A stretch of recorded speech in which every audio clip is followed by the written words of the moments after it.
Welcome in, everybody, to another episode of You Don't Know Jack. It's your boy, Jackson James.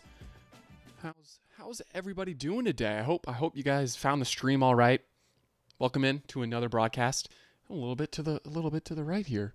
Let's center that up for us, shall we? We're here for another episode, 3 straight days. Yes, I know it is 2:25 currently when I'm live streaming this, and I have said that these episodes will be live every day at 11 a.m. Central, noon Eastern. But we got a little off to a late start today because I am very excited about today's show.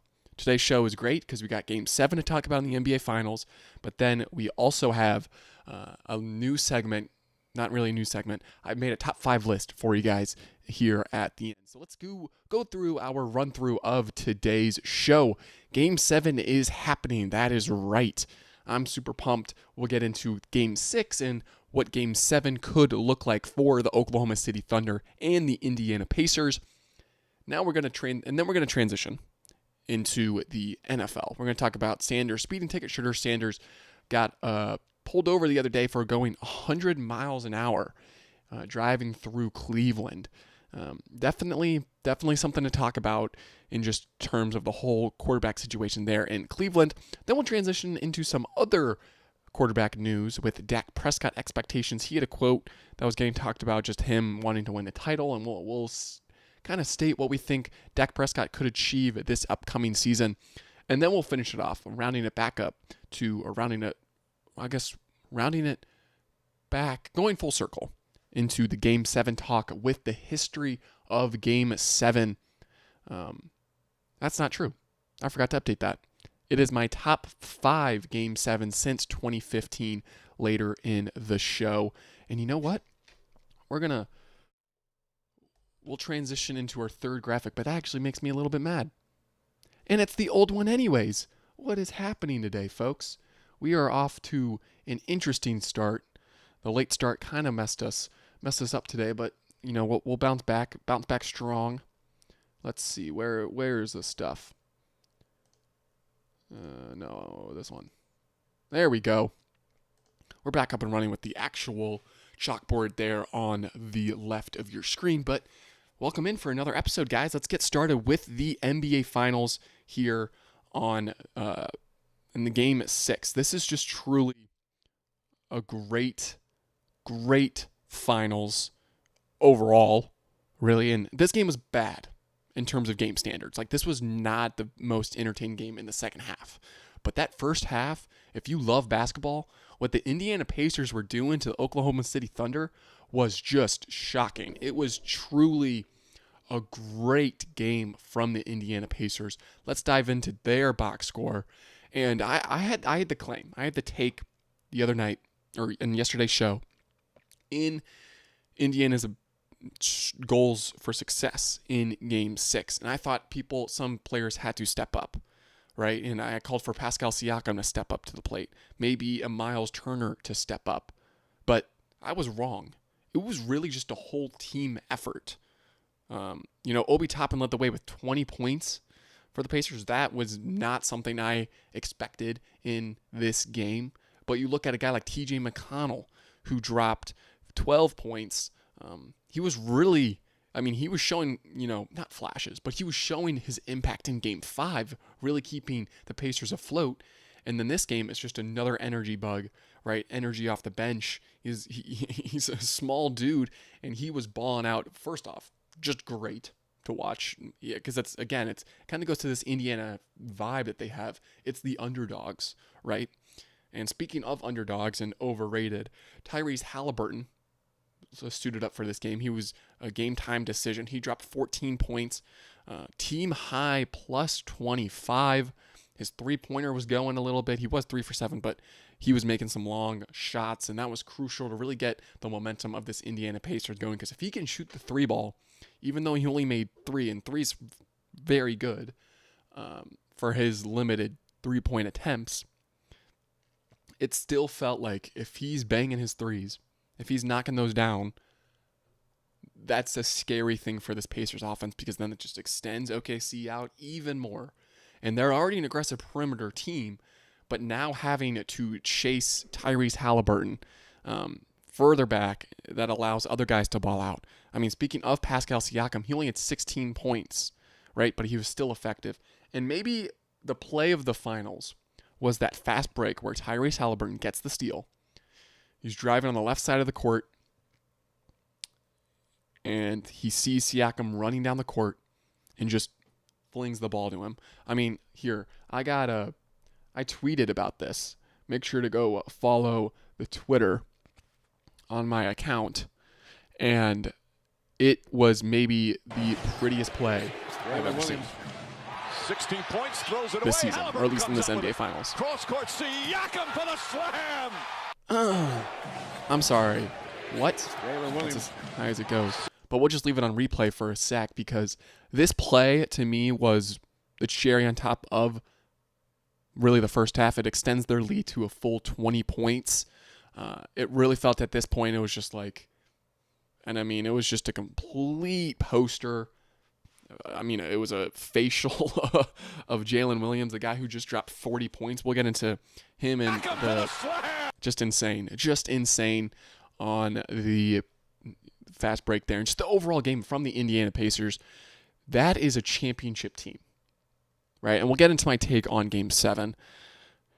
But that is a proven game for an NBA champ to not only win at home in an elimination game, but to win in the way that they did was just absolutely phenomenal. I believe this was their first elimination game the entire postseason. And so just a true, remarkable performance. Got to tip the cap to them. It was great offensively, but really great defensively as well, as they forced this OKC team to 21 turnovers. 21 turnovers. And let's get into it. SGA, like I said, I think the biggest thing for the Pacers going into this game with SGA is limit him on the line. Now, he had 8 free throw attempts. He made 7 of those, but still felt like he wasn't, really controlling the game as he was in Game 5, right? 7 from 15 from the field. That's a better shooting percentage than he had in Game 5, but only 21 points and was minus 17. And really only 2 assists as well with 8 turnovers. So they were double teaming more when he got towards the free throw line and into the paint. They would bring in another guard to help, and then they would force him to make a play to pass to another teammate, and that usually led to turnovers there in that first half. But again, I think that SGA is great. He is a phenomenal player, and he's the MVP of the league. But this team does not go as far as he goes. And that's a credit to OKC as a team. It goes as far as Jalen Williams or Chet Holmgren will take them. And this is a game that proves that. Look at Jalen Williams, a team low minus 40. Coming off a 40-point game, he was minus 40 in this one. 16 points, 16 of 13, not terrible. He didn't make a three. 1 assist, 3 turnovers, not good. But then Chet, in 24 minutes, had 4 points on 2 of 9 shooting. He was just completely non-existent for this OKC team. And I think that really leads to the downfall. You look at, they only had 4 guys above double digits, whereas you look at the Pacers, they had around 5, they had 6 guys above 20 or in double digit scoring. And you would say that maybe OKC has the deeper team here, but the Pacers are clearly showing that, because it doesn't have to be a Tyrese Halliburton or Pascal Siakam to lift this team, right?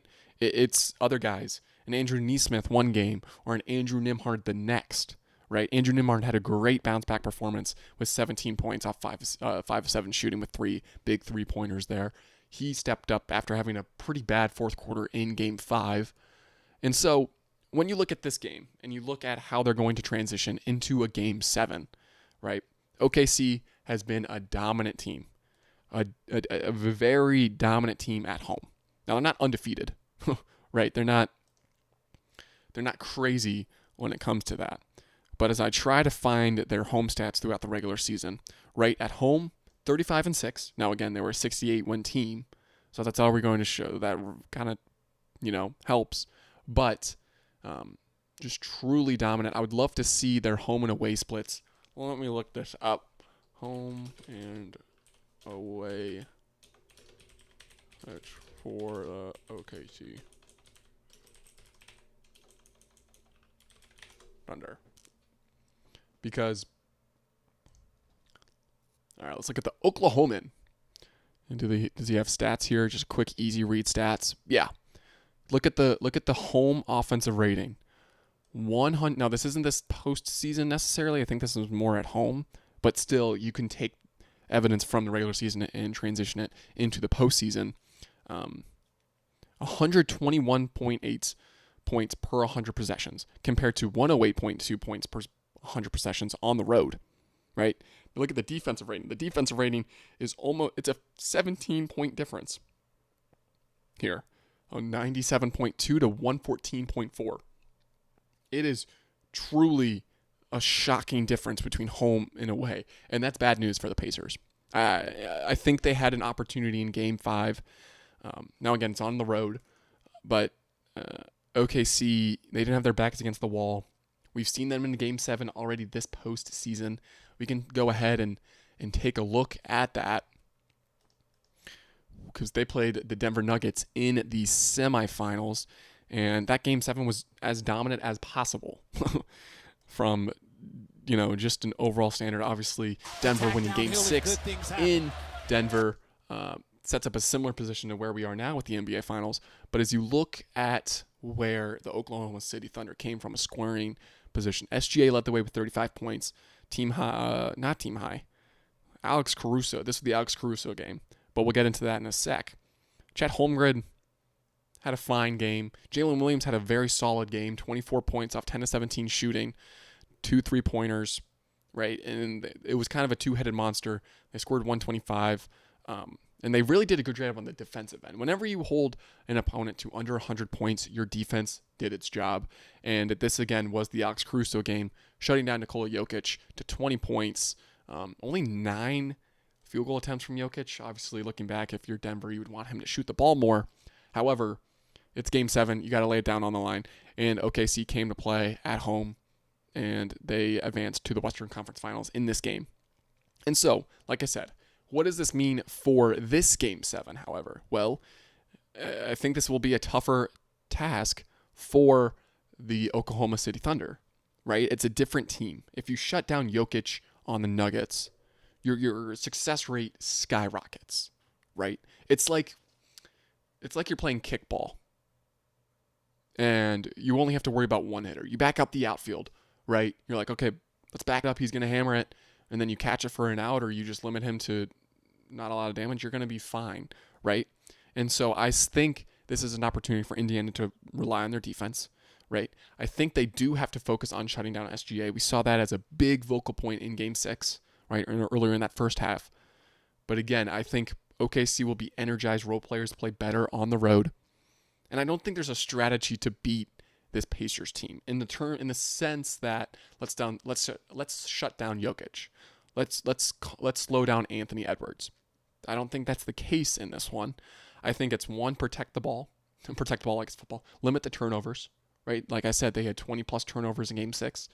And you look at the inverse in Game 5, I think Indiana had a bunch of turnovers. So if you can win the turnover battle, that I think increases your odds of winning Game 7 immensely.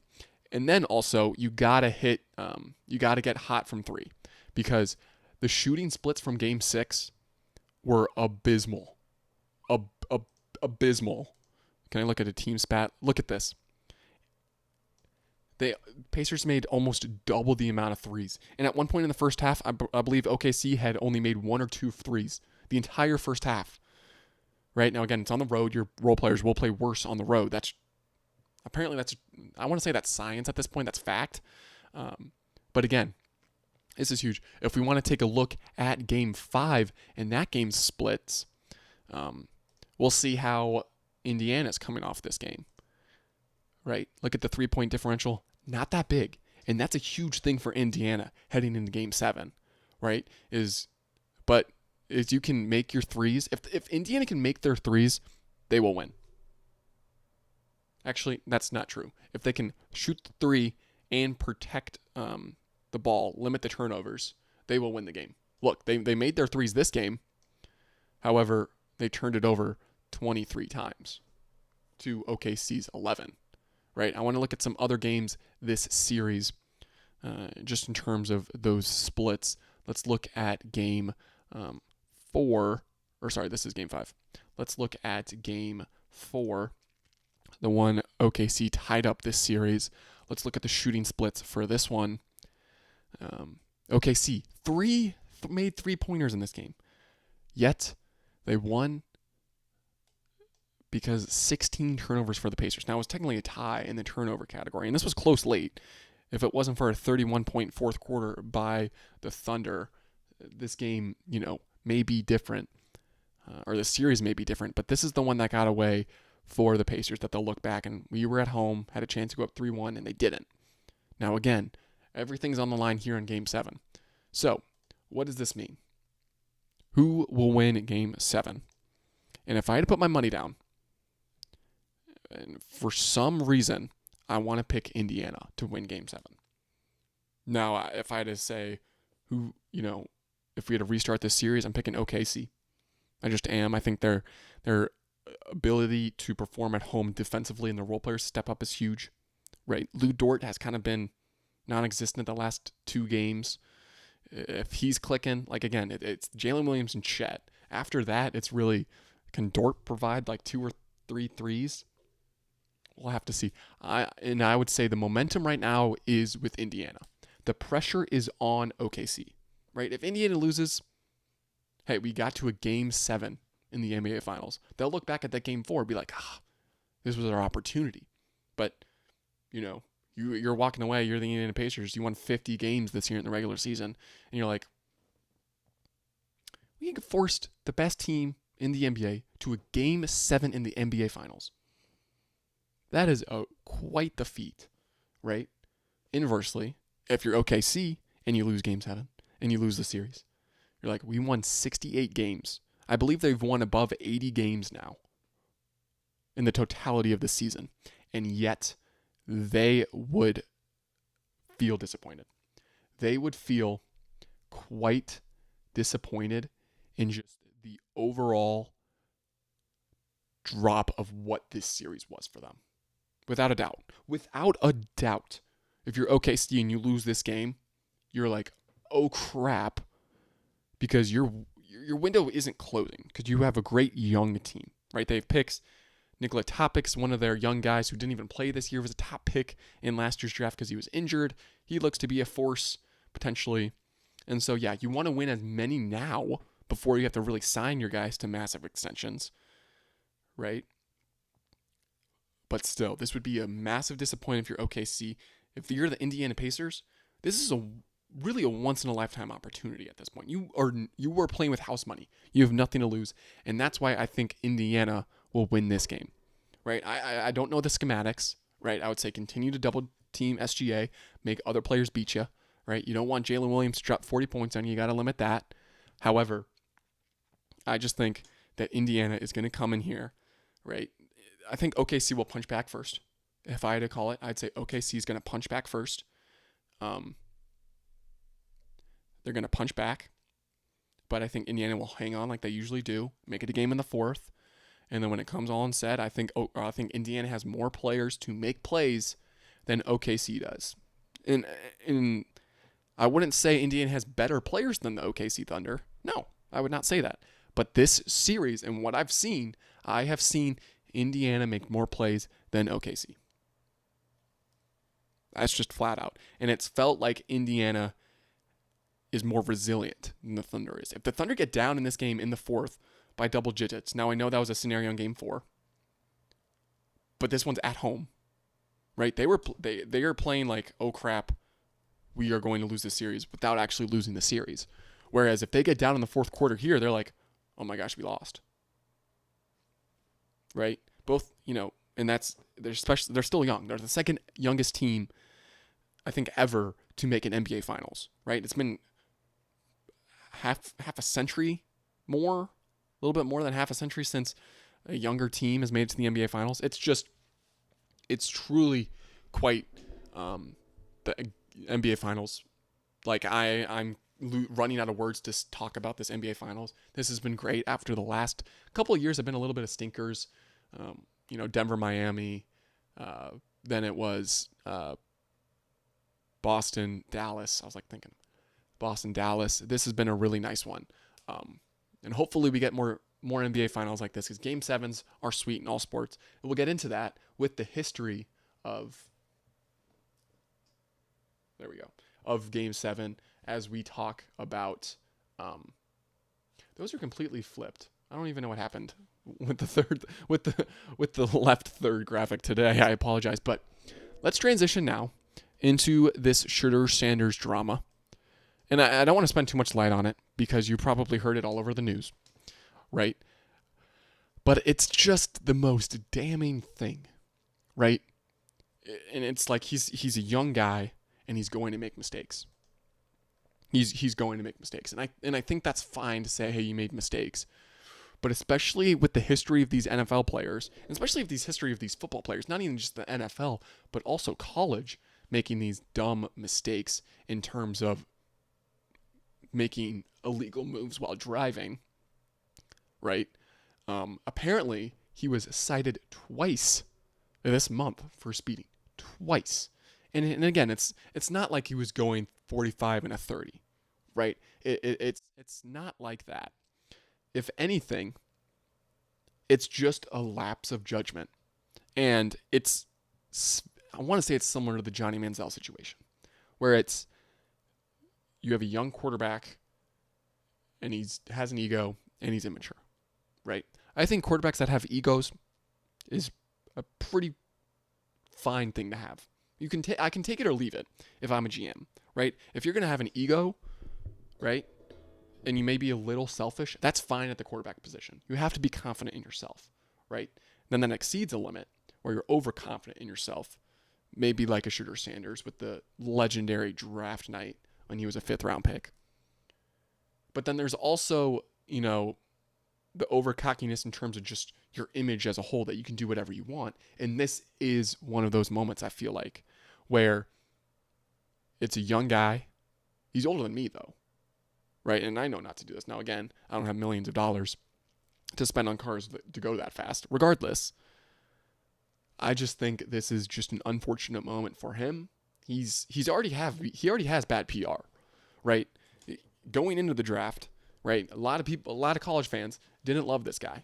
They just weren't the biggest fans of him in terms of his personality, right? On the field, that was a different thing. This dude was a very great watch.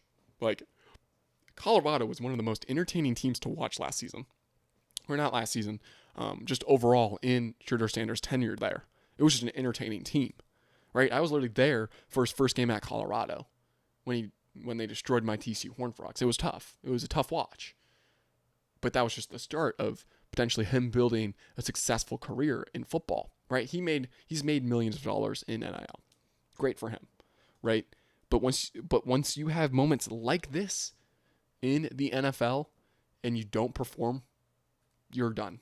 You are so done. It's over in a flash. And for him, being a 5th round pick, those picks don't even make the team usually, and not even to boot. I guess that was a little Canadian, but not even just to say they drafted another quarterback ahead of you in the draft. It wasn't like you were a potential steal that they traded up to get, right? The coaching staff didn't even want him on the team, apparently, right? It was the owner that was like, hey, trade for this guy. I need a headline. He's getting headlines. That's regardless if they're good or not, right? The Browns organization as a whole right now is already in the gutter with Deshaun Watson, right? With how their team just functions. And so this is just kind of another block to the absolute dumpster fire that the Browns are currently. And it's just kind of sad that players make decisions like this, especially when Henry Ruggs, a man that is currently in prison for killing someone when he was speeding, he recently was on a special parole talking about how do we prevent this, right? He was trying to make positive change, and then this happens, right? Luckily, he didn't hurt anybody. No one was killed, right? That's the thing where you're like, okay, you can't really talk about this. He made a mistake. Well, it's like, okay, but if we don't say anything now, if we don't talk about it now, what message are we sending? Oh, if he was and we're talking about this as a 5th round pick, right? This guy was a 5th round pick doing this stuff. And you say he's young. He's 23. Like, come on. He knows better. Or at least I hope so.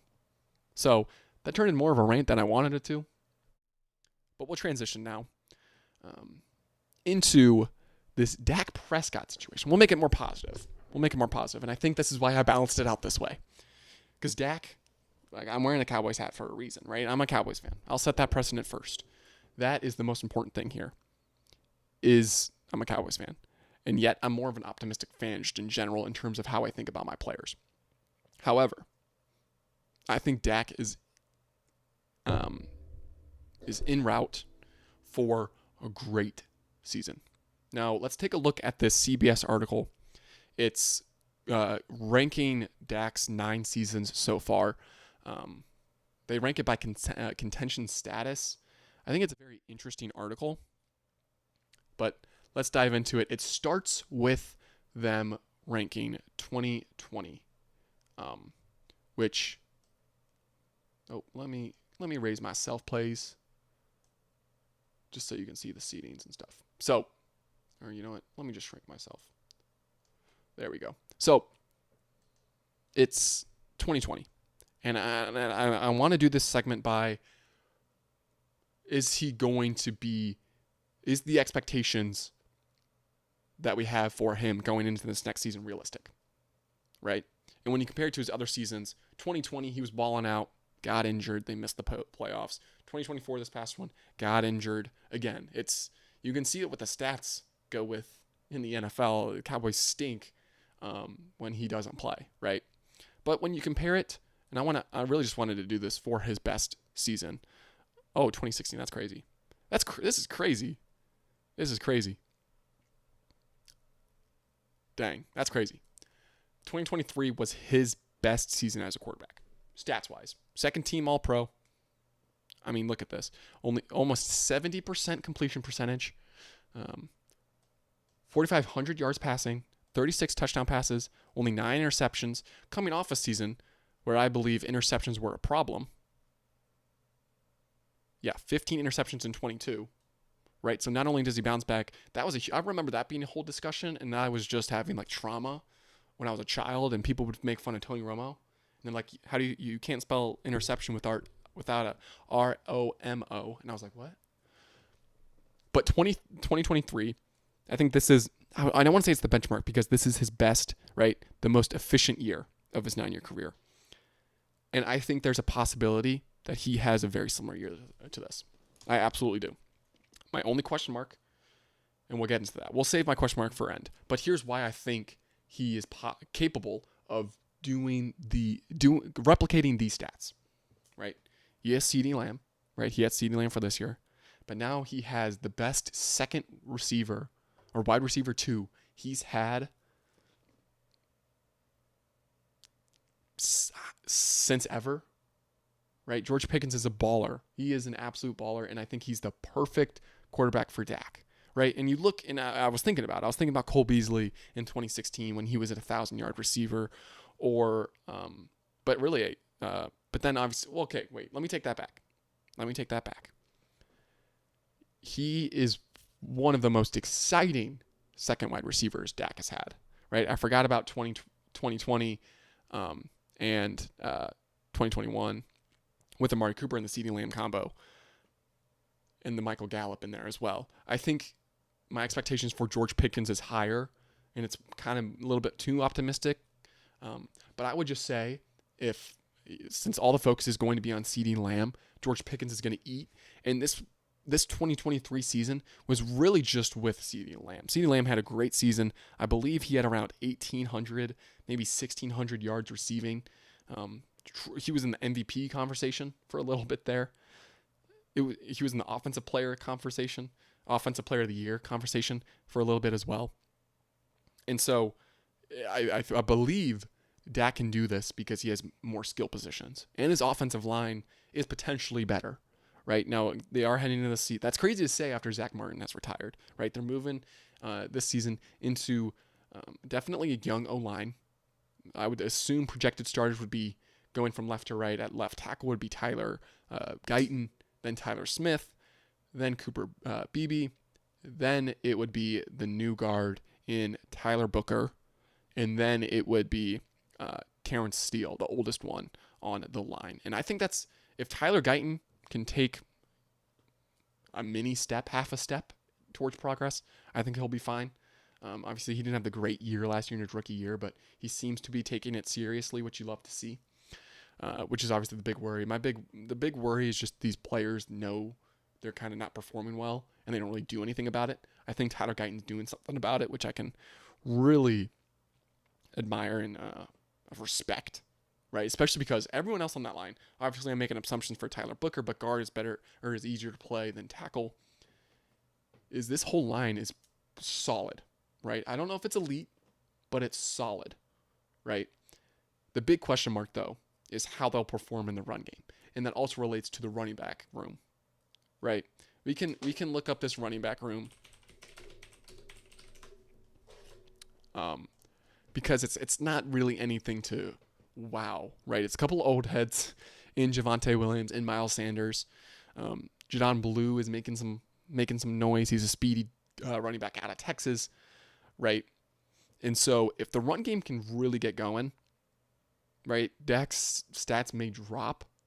However, I think that leads to more success offensively, which, again, in terms, will make Dak more effective, which is really the key, right? You can have Dak throw all the yards, all the touchdowns, but if he's not effective, this offense isn't going anywhere, right? So that's, and again, it's what, June 20th, and I have high expectations for this offense, barring any injury. But again, this wide receiver room is great for him. CeeDee Lamb, George Pickens, Jalen Tolbert as a third, I think it's great. Jake Ferguson, Luke Schoonmaker. The running or the the tight end room could be a little better in my opinion, but again, you can't have 5 stars at all positions, and Jake Ferguson is way beyond serviceable. He is way beyond serviceable, and so I'm excited to see what he looks like this year. Everyone really had high expectations last season. He didn't really perform to that. He was injured for a lot of games, and so hopefully this season he can remain healthy. Who knows what Jonathan Mingle will do this year? Again, hopefully he can make some. I just want noise from him. I want some positivity. I want some Cowboys news that makes me smile about him, because it's just kind of slightly depressing. Kevontae Turpin just signed an extension this offseason, specialist, but also it was a McCarthy system, but he was still getting involved offensively. I'd be interested to see. I've heard he's getting reps at running back. Now maybe he's a third down back in those situations. Still, love to see it. Obviously, a former Frog, like I've mentioned. Love to see the former Horned Frog get out there and make plays. And then some other guys like Ryan Flanoy or Flowerny, whatever. Question mark, right? Rookie last season. A lot of people on Twitter were rooting for him. So, again, what are my expectations? I don't have finite numbers till we get closer to the season, and really see what the health of the team is going into the 2025 campaign. However, I am super duper excited for this Cowboys season. And thank goodness for that George Pickens trade. Because if they didn't make that trade, I would have been like, okay, this is a rebuilding year. Now again, I think their ceiling is a wild card game, right? I think they can make the playoffs. Winning the division is an uphill climb. But I still think they can potentially get the 7 seed, maybe a 6 seed, and hopefully make some noise. That's all I can hope for at this point. But now we'll transition into my big segment. Let me get it set up here for you guys. It is not the Game 7, history of the Game 7. It is not. It is, however, the top 5 Game 7s since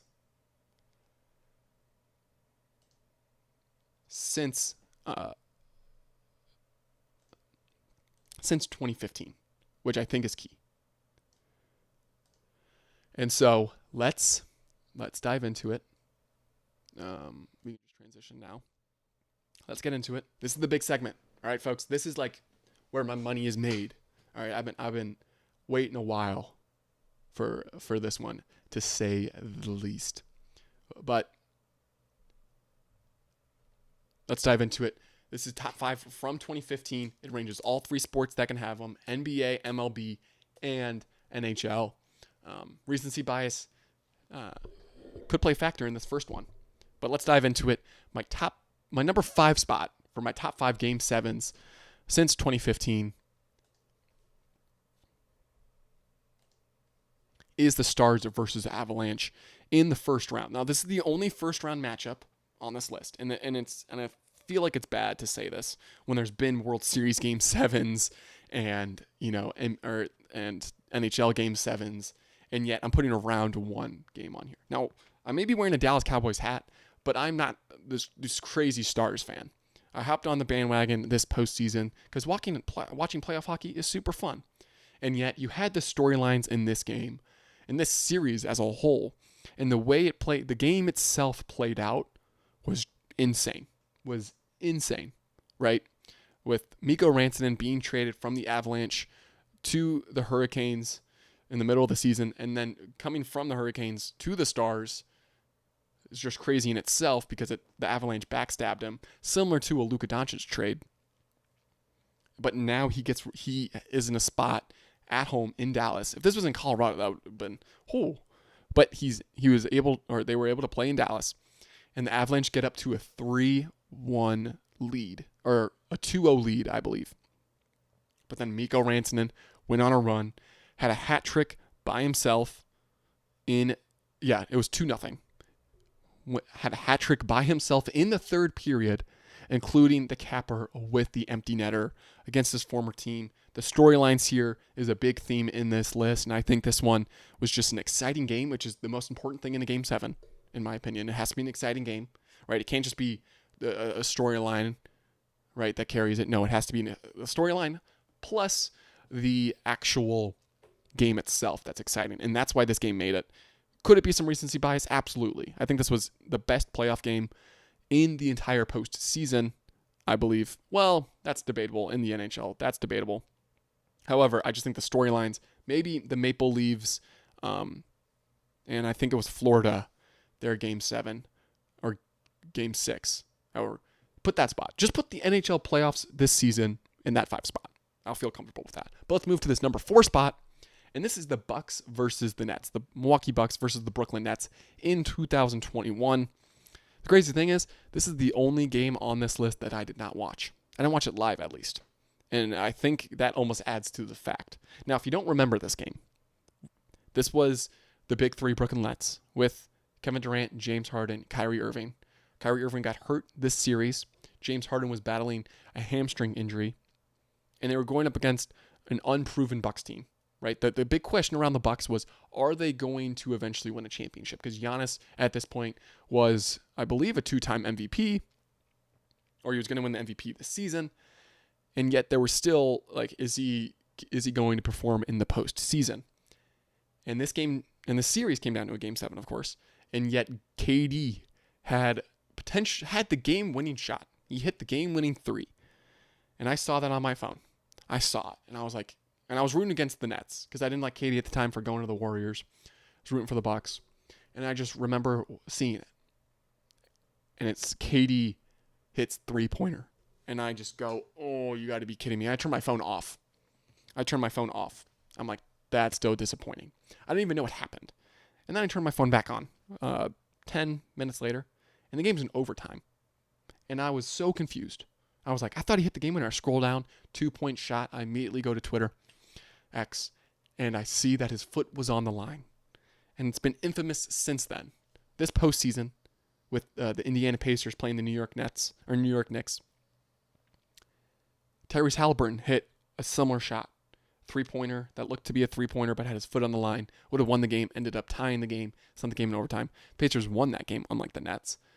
And yet, this game was referenced. And I think this is this could be a bad take. However, I believe that this is one of those moments where it's just like almost iconic, right? Game winners in Game 7 don't happen. They just do not happen at the buzzer. And this was almost one of those opportunities. And this is one of those games that will be remembered forever. But now, speaking of game winners in Game 7, we have the Philadelphia 76ers versus the Toronto Raptors in 2019. 2 seasons before the Nets and Bucks won. This one was between the 76ers with Jimmy Butler, Joel Embiid, versus Toronto Raptors with Kawhi, Kyle Lowry, the 1 season of Kawhi in the second round in Toronto. And of course, is this the dagger game? And everyone knows that quote. Everyone knows the shot. Everyone knows what type of shot. This didn't build Kawhi's legacy, but it certainly is his most iconic moment. And when you're talking about a game, like what is the best Game 7? This is definitely one of them, with the best ending, without a doubt. Without a doubt. In the last 10 years, I believe that this is the best ending to a Game 7 in maybe all sports so far, right? Nothing. I don't think there's. It's going to be really hard to top that, right? Now again, where you can top it is because that happened in the second round, not the Eastern Conference Finals, not the NBA Finals, but the second round. And so this transitions us to our final 2. Now you're saying these are top 5. These are top 5 Game 7s. We haven't had a lot of Game 7s in the respective final series, right? We've gotten a lot. We've gotten actually a decent handful in the Stanley Cup. We've gotten a decent handful in the World Series, but not too many in the NBA Finals. And when you're talking about iconic moments, when you're talking about storylines, this is one of, if not the most rewatchable games. I may be wrong about that. But one of the most important games in NBA history. And it really helped solidify one of the players as a top player all time. This is the Cavs-Warriors Game 7 in 2016. I don't even know if I spelled Cavaliers right. Regardless, this was just truly a great game. But what makes it at the number 2 spot is the storyline, right? The unanimous MVP, Stephen Curry, on the Warriors, winning his second straight MVP. Record-breaking 73-win Warriors. Cavaliers with LeBron James. Is there a chance that they can come back from a 3-1 deficit? Never done before in NBA Finals history. I think it was 80-something-0. Could be wrong about that. However, you got a great performance by LeBron. You got the iconic moment with the block and the shot by Kyrie. Like that shot by Kyrie, that block by James. Again, even more iconic than the Kawhi shot in that Game 7. And so, that's why it's at the number 2 spot. I could talk a whole video essay about why this game was great. And I watched it at a bar in Omaha, of all places, because I was at the College World Series that year. And I remember watching the block, and I was like, oh, insane. Insane play. But it's not at the top spot. And I can't even state in words how good of a Game 7 this one is. This top spot. Right? And why it's at the top of all of these games. Right? Again, like I said, you need a good quality game. Well, spoiler alert, this is a baseball game. Went in extra innings. I would say that's a fairly good game. What if a team was down 2 runs in the bottom of the 8th, hit a 2-run bomb to tie it? That's an iconic moment, right? What if there was a rain delay that stopped the game after it went in extras, building more tension between the two teams, right? What if there was a legacy of history not between the teams, but of the team's franchises, a 50-plus year drought or a 100-plus year drought of winning the World Series? Well, that's why the Cubs versus Indians in the 2016 World Series is the greatest Game 7 and one of the greatest games played all time. All time. This series itself is overlooked because the Cavs and Warriors, NBA, it's a bigger sport in terms of recognition, right? Because that game was crazy. The Cavs overcame a 3-1 deficit and won. Well, the Cubs overcame a 3-1 deficit and won in Cleveland. And maybe the greatest game ever. It feels like every inning, every half inning had something to build this overall narrative of the game. And it was just truly a remarkable watch. I remember just waiting for this rain delay to end. And it was just truly one of the greatest game played all time. Ended a 100-year drought in the World Series. I don't think there may be, but I don't think there's a longer drought in sports. Right? It ended all the curses. The team that no one thought could win it won it. We're not saying that season, but just in general, right? Oh, you're bad news Bears, bad news Cubs. And this was the cherry on top. The Indians won 94 plus games that season. Cubs won 100 plus. You had really two of the best teams in the league that season play in the World Series. And yet it was just the greatest Game 7 in the last 10 years. And I would probably fit it into a top 5 list all time, just based off of how great of a series that was. And so that's my completed list. You guys probably are like, you probably hate that. You probably hate, you probably hate some of these takes. However, let me know. Let me know in the comments below. I'd really like to know what you guys think about these. The only one that's inarguable, obviously, would be the Cavs Warriors because the NBA is bigger. But the Cubs Indians, that's all of it above, all of the above. So let me know what you guys think. That'll do it for today's show. What happened here? Oh, interesting. But yes, that'll do it for today's show. Thank you guys for joining me once again as we talked about the NBA Finals Game 7, speeding tickets in the NFL, Dak Prescott expectations, and my top 5 Game 7s since 2015. Thank you guys for joining me for another episode. We'll be back on Monday at 11 a.m. Central Time, 12 Eastern. So please join me. We're going to keep doing this thing. I keep liking it. Today was a great episode. I spin it up with the little top 5 there at the end. So hopefully you guys enjoyed it. If you did, leave a like. Make sure to subscribe. Share with a friend too.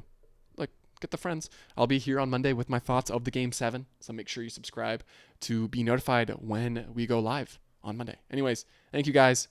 Have a great weekend. And as I try to figure this out. And God bless.